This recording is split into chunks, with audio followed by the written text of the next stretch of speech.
Welcome to the Heavy Spoilers Show. I'm your host Definition, and you're now locked into the channel where we break down all the latest movies, TV shows, games and comic books. Throughout this video we're just going to be discussing everything that you need to know about the timeline of The Witcher on Netflix.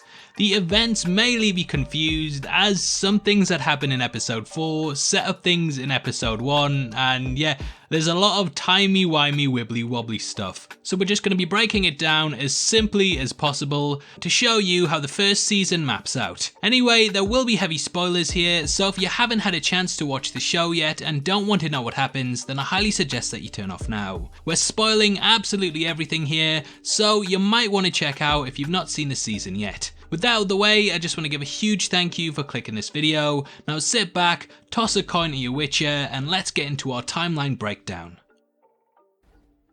Okay, so the main thing that you need to know about The Witcher's timeline is that the show actually possesses 3 distinctive timelines that all center around the season's 3 main characters. They are Geralt, Yennefer and Ciri. The season initially seems to play out in chronological order, with there being a reference to Ciri and Geralt's timeline in the first episode. However, not everything is as it seems. This is all prophetic, and there's actually a lot of things that are predicted in the season, such as Ciri dreaming of Yennefer, which we'll get into later in this breakdown, but we've kind of just laid everything out from beginning to end in order to make the most sense of it. The timelines are deliberately put in place in order to confuse viewers, and sort of drop mini twists in when you begin to realise that things aren't as they seem. It's an awesome way for the storyline to progress, and it sort of adds a mystique to the proceedings of the season. Geralt's timeline is probably what I'd say is the main one, as he's the only character that meets both Yennefer and Ciri. However, at some points they're all happening alongside one another. In total they span across decades, but Yen's timeline is actually the one that happens first. So yep, Yennefer is old. I'm talking like Prince Philip old. I'm saying like my wife in Borat voice old. Anyway, the first time we see her, she's a hunchback who tends to a farm.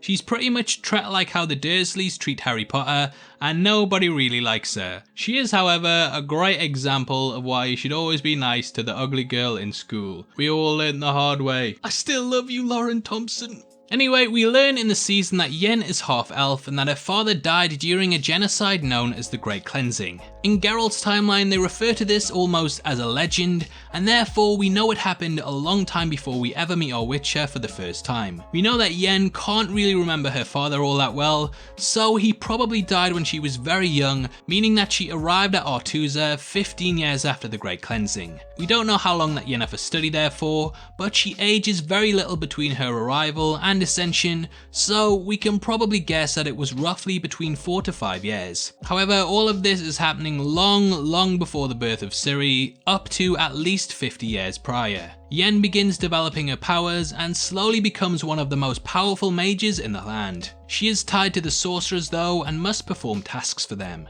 The sorcerers are using their mages to control each kingdom, strategically placing them in order to rule the courts.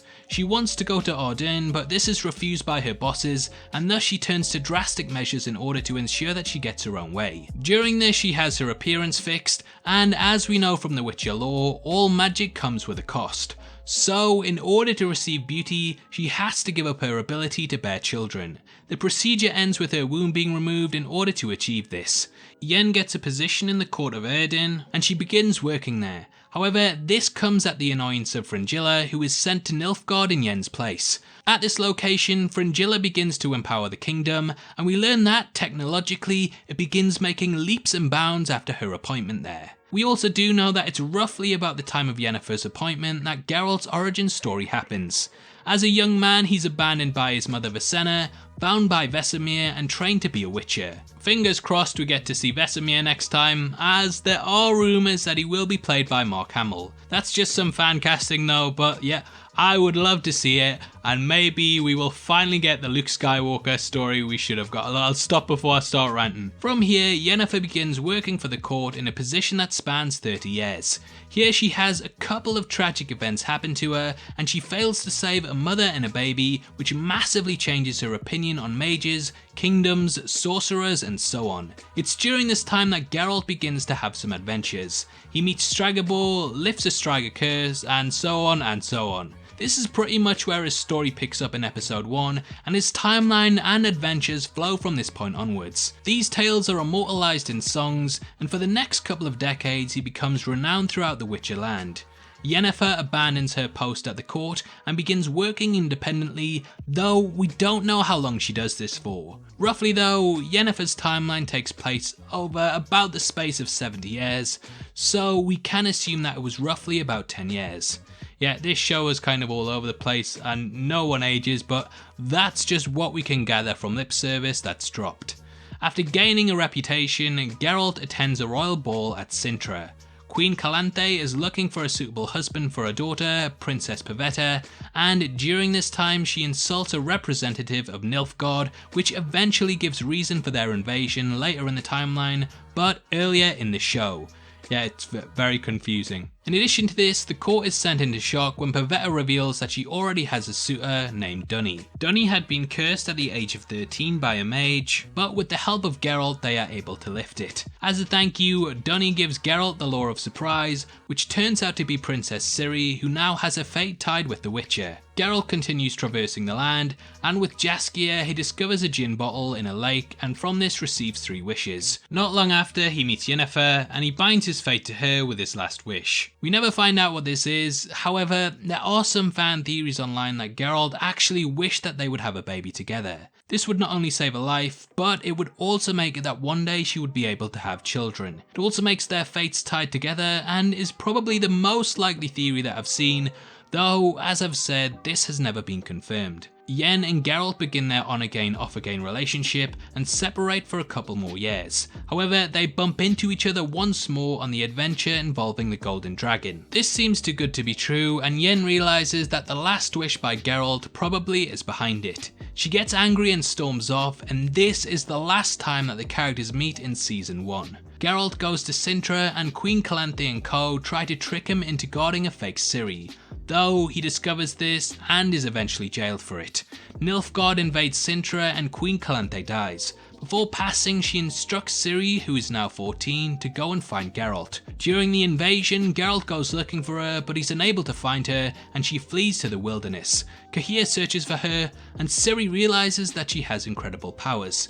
She goes to Brocklien and is tricked by a shapeshifter. Nilfgaard want her bad, and they're also pretty much ravaging the entire landscape. Fringilla, who is now leading the Nilfgaardian army, attends court at Artusa and a civil war happens. It's during this time that the big battle at the bridge takes place, in which Fringilla attempts to take one that will give her and her armies access to the northern kingdoms. This is known as the Battle of Sutton Hill, and it does have the potential to turn the tide of the war.